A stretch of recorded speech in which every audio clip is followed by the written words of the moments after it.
Syifa Najla Diva dan rekan saya Mutiara Salsabila Bakis dan narasumber kita pada hari ini yakninya Bang Akhlakul Imam. Kembali lagi di Kafla Podcast. Alhamdulillahirabbil alamin, berkat rahmat dan nikmat Allah Subhanahu wa taala kita dapat bertemu lagi di Ramadan kali ini. Salawat dan salam tidak lupa juga kita kirimkan kepada Nabi Allah Muhammad sallallahu alaihi wasallam. Sallallahu alaihi wasallam. Oke Bang, gak kerasa nih kita udah 10 hari menjalankan ibadah puasa ya Bang. Untuk sejauh ini gimana kabarnya Bang? Alhamdulillah Syifa sehat, Alhamdulillah masih Allah berikan kesehatan, kesempatan. Alhamdulillah masih bisa menjalankan aktivitas-aktivitas yang cukup padat lah di bulan Ramadan ini. FYI nih guys, Bang Imam merupakan alumni Kafla Dupa angkatan 20 loh guys. Ya kan Bang? Benar banget. Nah, untuk sejauh ini apa aja sih kegiatan Bang Imam? Ya sejauh ini Alhamdulillah selesai tamat dari Kafla, masih menempuh studi di ilmu komunikasi UGM. Dan sekarang sudah Alhamdulillah insya Allah menunggu untuk waktu ujiannya. Mohon doa juga dari teman-teman Kafla. Dan juga sebenarnya Bang Imam lebih banyak sibuk mengurusi kegiatan di yayasan dan juga kegiatan dakwah-dakwah Quran gitu. Oke, keren guys.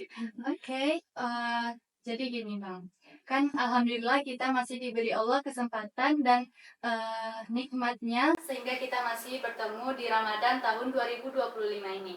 Namun, seperti yang kita lihat di banyak media sosial yang kita miliki di gadget kita masing-masing, banyak remaja, enggak juga remaja, anak-anak juga termasuk ke dalam fenomena ini, di mana anak-anak remaja itu menyia-nyiakan kesempatan mereka yang padahal udah Allah kasih ke mereka untuk dipertemukan di Ramadan ini. Seperti yakninya kegiatan yang biasanya diketahui oleh zaman sekarang itu mokel. Oke, gimana sih menurut Bang Imam mokel itu? Terus menurut Bang Imam kenapa ya sekarang mokel itu dianggap hal biasa aja dan malahan itu dibangga-banggain dan dijadiin bahan bercandaan, Pak? Ya, sebenarnya kalau kita baca-baca ya, yang namanya mokel itu kan ibaratnya mungkin kalau ada teman-teman Kafla yang belum tahu ya, atau teman-teman pendengar yang belum tahu bahwa mokel itu seseorang yang dia berbuka sebelum waktunya, atau kalau secara harfiahnya kita lihat mokel itu kan artinya terlepas ya, dalam artian dia melepaskan puasanya sebelum pada waktu yang seharusnya. Nah, kalau kita melihat dampak ini, dan mungkin sekarang sedang ibaratnya viral-viral banget gitu ya. Sebenarnya kenapa ini bisa muncul? Kenapa ini bisa seolah banyak yang menyia-nyiakan kesempatan puasa Ramadan ini? Sebenarnya kalau menurut Bang Imam bisa kita lihat dari dua sebab ya. Sebab yang pertama mungkin karena memang niat dan persiapannya yang kurang. Sehingga kalau di mana-mana termasuk mungkin di sekolah kita pasti sebelum Ramadan itu ada yang disebut kegiatan tarhib Ramadan, persiapan Ramadan. Nah, ini kegiatan yang penting nih. Penting untuk mempersiapkan baik fisik, baik mental ataupun secara psikologinya untuk dia menghadapi bulan Ramadan. Nah, namun yang jauh sebenarnya menjadi sebab utamanya itu adalah faktor dari viralitasnya ini. Faktor karena ini sebuah hal yang dianggap viral, jadi seolah ingin ikut-ikutan dalam yang viral ini gitu loh. Nah, menyikapi ini sebagai seorang remaja gitu ya, bagaimana mengutip satu pendapat dari seorang ahli psikologi Indonesia namanya Dr. Adriano Ruspi, di mana beliau katakan gini, Syifa Bakis, bahwa remaja itu harus punya sifat ego dan individualitas. Bukan individualisme, beda ya. Kalau individualisme mereka seolah menyendiri, tapi dia harus punya ego dalam artian dia bisa menentukan sikapnya sendiri. Kalau sekarang yang kita lihat fenomenanya adalah mereka ikut-ikutan. Oh, ini viral, saya juga pengen ikut. Nah, kan itu ya yang jadi sebabnya. Nah, sehingga yang harus dimunculkan pertama adalah bagaimana kita itu punya sikap berpegang pada prinsip sendiri. Nah, coba deh kalau di remaja Indonesia terutama ya, dan mungkin ini teman-teman pasti lihat ya, ini memang sudah fenomena yang lumrah. Jangankan soal viral-viralan lah gitu. Contoh nih, kalau misalnya disuruh sama guru silakan maju ke depan, mungkin yang lain baru ngikut maju ke depan, itu kalau ada teman yang duluan. Bener kan? Iya. Nah, pasti kalau belum ada yang maju atau belum ada yang melakukan, pasti diskusi-diskusian dulu. Ayo kamu maju gitu kan ya. Iya, Bang. Nah, jadi itulah yang disebut dengan bagaimana kita punya prinsip sendiri. Bagaimana kita punya kekuatan sendiri untuk kita menentukan satu pilihan. Bukan harus terpengaruh oleh pilihan orang lain. Ya, kalau dalam komunikasi ini bagaimana kita itu betul-betul punya landasan dan tidak mudah terpengaruh oleh efek-efek dari komunikasi-komunikasi lainnya gitu. Iya. Nah, untuk dampaknya sendiri, apa sih dampak kita tuh buka puasa sebelum waktunya itu, Bang? Nah, kalau kita berbicara soal dampak ya, pasti yang pertama dampaknya itu adalah dari secara spiritualnya, puasanya pasti akan batal gitu ya. Puasanya pasti akan batal, tidak lengkap, tidak sempurna. Bahkan bagi mereka yang sudah balik, bagi mereka yang sudah mungkin di usia yang sudah ada hisab atas setiap apa yang dilakukannya, pasti dia akan membatalkan puasanya. Dalam artian dia tidak melaksanakan salah satu dari komponen rukun Islam. Nah, dampak lainnya adalah juga secara sosial. Ya, dampak secara sosial ketika fenomena ini merebak di remaja, di masyarakat gitu ya. Masyarakat akan memandang ini sebagai sebuah fenomena yang lazim gitu loh. Sehingga ini bukan kayak satu yang harus dihindari, bahkan ini dianggap lazim, biasa, dia kan mokel, saya juga ikut gitu loh. Nah, atau juga secara psikologi. Secara psikologi ini sangat berpengaruh loh. Bagaimana dia harus menutupi ketika dia berbuka lebih awal gitu ya, menutupi kesalahannya ya.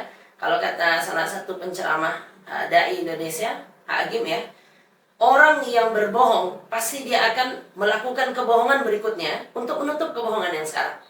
Dia satu berbohong, pasti dia bohong lagi tuh. Nanti dia bohong lagi, gimana ini bisa tertutup nih? Nah, dan perasaan bersalah itu pasti akan mempengaruhi psikologinya. Kan udah abang jelasin apa-apa aja dampak dari mokel. Gimana sih pandangan Islam memandang orang yang berbuka sebelum waktunya itu, Bang? Apakah udah ada di dalam Al-Quran kah, Bang? Atau gimana, Bang? Oke, ini coba kita bahas dari beberapa baik dari Al-Quran ataupun dari hadis mungkin ya. Pertama, dari Al-Quran kita lihat Rasulullah Allah Subhanahu wa taala jelaskan dalam surah Al-Hujurat itu, ketika ada seorang Arab Badui datang kepada Rasulullah, dia mengatakan, "Ya Rasul, saya sudah beriman." Maka Allah katakan kepada Nabi Muhammad, katakan Muhammad, dia itu belum beriman. Dia itu baru Islam. Nah, apa bedanya? Nah, kalau teman-teman bisa buka ya di hadis Nabawi, yang hadis Arba'in Nabawiyah, hadis Arba'in Imam Nawawi, hadis yang keduanya, itu kan ada beberapa tingkatan. Yang pertama disebut sebagai Islam, yang kedua iman, yang ketiga ihsan. Nah, kita coba bahas nih. Islam itu terdiri dari 5 komponen yang kita kenal dengan rukun Islam. Nah, ini ibaratnya ketika dia sudah melakukan ini, ya dia sudah dianggap Islam gitu loh. Setidaknya dia dengan syahadat saja dia sudah dianggap Islam. Namun ini baru level paling bawah. Level yang di atasnya adalah iman. Tidak mungkin seseorang mau melakukan ibadah-ibadah kepada Allah kalau tidak ada landasan dari imannya. Sehingga ini tahap kedua nih. Islam, iman. Dan tahap yang ketiganya adalah ihsan. Apa itu ihsan? Rasulullah katakan, "An ta'budallah ka'annaka tarah." Engkau beribadah kepada Allah seolah-olah dilihat oleh Allah. Seolah-olah engkau melihat Allah dulu. Ya. An ta'budallah ka'annaka tarah, fa in lam takun tarahu fa innahu yara. Atau seolah-olah engkau itu sedang dilihat oleh Allah. Jadi bagaimana kita punya koneksi dengan Allah, betul-betul Allah melihat kita. Betul-betul ibadah itu betul-betul Allah yang melihat. Bukan sekedar urusannya dengan malu dengan masyarakat, dengan orang tua, dengan tetangga, bukan. Tetapi yang paling utamanya adalah bagaimana kita merasa diawasi oleh Allah. Atau dalam istilah agama disebut juga dengan muraqabah, ya. Muraqabah. Bagaimana kita betul-betul merasa saya itu benar loh dilihat oleh Allah. Dan yang terakhir mungkin nih motivasi untuk teman-teman, bahwa yang namanya puasa ini bukan sekedar menahan haus, lapar, dahaga, tidak. Tetapi bagaimana kita mengendalikan hawa nafsu kita. Allah katakan dalam surah Asy-Syam, فَأَلْهَمَهَا فُجُورَهَا وَتَقْوَاهَا. Allah ciptakan fujur, Allah ciptakan takwa. Fujur ini yang disebut dengan hawa nafsu nih, yang menarik kita ke arah keburukan-keburukan. Takwa ini yang menarik kita kepada kebaikan. Qad aflaha man zakaha. Beruntunglah mereka yang mensucikan dirinya. Nah, sehingga teman-teman yang dirahmati oleh Allah Subhanahu wa taala, jadikan puasa ini latihan untuk kita betul-betul mengendalikan hawa nafsu. Betul-betul bermujahadah bin nafs. Di antara 4 kewajiban yang harus kita laksanakan kepada diri sendiri, yang paling utamanya adalah bagaimana kita mujahadah bin nafs. Kita berjihad melawan hawa nafsu sendiri, kita berjihad melawan diri kita sendiri. Sehingga dengan inilah kita akan mampu menjadi pribadi-pribadi yang lebih baik. Oke. Bang, kan abang udah ngejelasin apa pandangan Islam. Kalau kami nanya, apa sih balasan yang bakal Allah kasih ke orang yang sengaja membatalkan puasa itu, Bang? Biar teman-teman tahu dan jadi menghindari kan, Bang. Apa sih balasannya, Bang? Ya. Yang pertama itu, kalau kita berkaitan dengan balasan ya, yang pastinya ketika seseorang dia sengaja membatalkan puasanya, atau dengan istilah sekarang yang mokel itu ya, berarti puasanya tidak lengkap. Ya, kalau puasanya tidak lengkap, berarti di catatan amalnya pun tidak lengkap nanti, gitu kan ya. Nah, pastinya kan, dan dia pasti sudah ingkar akan satu perintah dari Allah Subhanahu wa taala. Karena ini sama-sama rukun Islam loh. Sama-sama kewajiban, ya. Bagaimana sholat yang memang diperintahkan 5 kali sehari, semalam, sedangkan puasa hanya diperintahkan yang wajibnya adalah di bulan Ramadan. Sehingga ini yang paling utama, bagaimana nanti Allah melihat ini sebagai sebuah dosa yang sangat besar. Dan kalau teman-teman tahu ya, satu hadis Rasulullah katakan, semua amal anak cucu Adam, amal-amal kita itu, kata Allah, itu untuk kamu sendiri. Dalam artian ketika kamu dapat pahala, pahala itu akan jadi tabungan kamu, yang nanti akan menggugah rahmatnya Allah. Namun Rasulullah katakan dalam hadis qudsi itu, فَإِنَّهُ بِصَوْمٍ, kecuali dengan saum atau puasa. فَإِنَّهُ لِي وَأَنَا أَجْزِي بِهِ, kecuali puasa. Puasa itu langsung untukku, kata Allah. Jadi haus, lapar, dahaga kita itu kita persembahkan sebagai betul-betul kehambaan kita kepada Allah Subhanahu wa taala. Wa ana ajzi bi. Dan Allah yang membalasi. Allah itu tidak kasih tahu apa balasan puasa. Kalau sholat berjamaah ya, itu kan balasannya 27 kali lipat. Betul ya? Kalau baca Quran 1 huruf 10 kebaikan. Kalau sedekah atau infak, 1 yang kita keluarkan, 700 yang Allah balasi gitu. Sedangkan kalau puasa nggak disebut.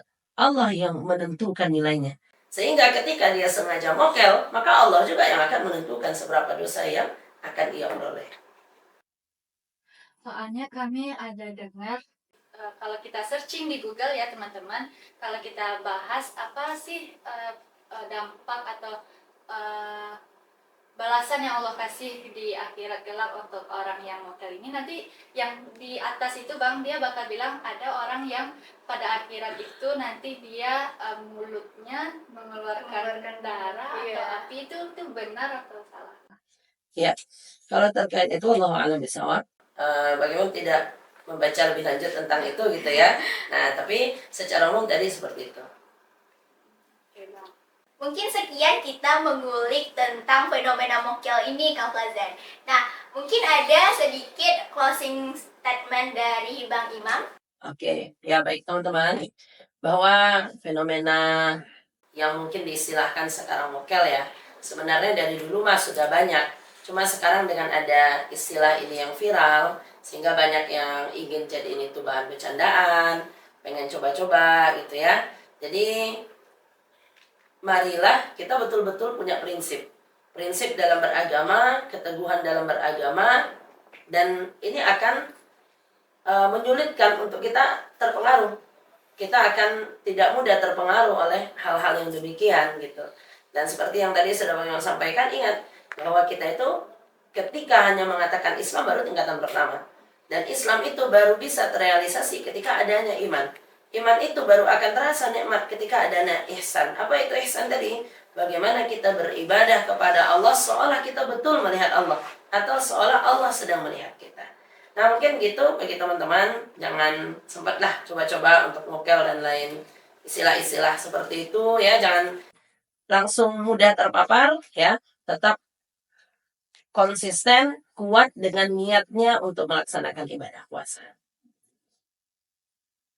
Oke, Bang. Terima kasih ya Bang untuk banyaknya pembelajaran yang Abang udah kasih ke kami. Iya, Terima kasih sama-sama. untuk waktu Abang yang udah meluangin waktu di kala kesibukan Abang untuk hadir di Kafla Podcast. Oke. Jadi kesimpulannya, perbuatan mokel ini awalnya terpengaruh dari teman-teman atau biasa dibilang sekarang ini FOMO ya, Syah? FOMO ikut-ikutan ya teman-teman. Jadi kita sebagai generasi penerus bangsa Indonesia, kita nggak boleh ya teman-teman ikut-ikutan hal yang buruk seperti itu. Apalagi itu menjerumuskan kita kepada sesuatu yang buruk. Jadi lebih baik kita jauhi ya teman-teman semuanya. Oh ya, kita kata Bang Imam tadi harus punya sikap individualitas atau punya pendirian sendiri. Jauhi deh menurut kita apa itu yang mokel-mokel itu teman-teman, soalnya kan udahlah nggak guna, nggak dapat pahala, terus nanti ibadah puasanya nggak diterima lagi sama Allah, kan rugi banget ya kan guys. Ngapain kan kita melakukan kegiatan yang merugikan kita dunia akhirat. Ya, semoga teman-teman semuanya nggak ada puasanya yang mokel ya. Oh iya, bagi teman-teman yang mokel, mulai sekarang stop ya teman-teman melakukan hal seperti itu. Oke, Kak Flazen, cukup sekian keseruan kita pada hari ini ya Kak Flazen. Sampai jumpa di Kafla Podcast edisi Ramadan berikutnya. Saya Syifa Nazila Atifa. Dan saya Mutiara Salsabila Balkis. Wassalamualaikum warahmatullahi wabarakatuh. Dadah!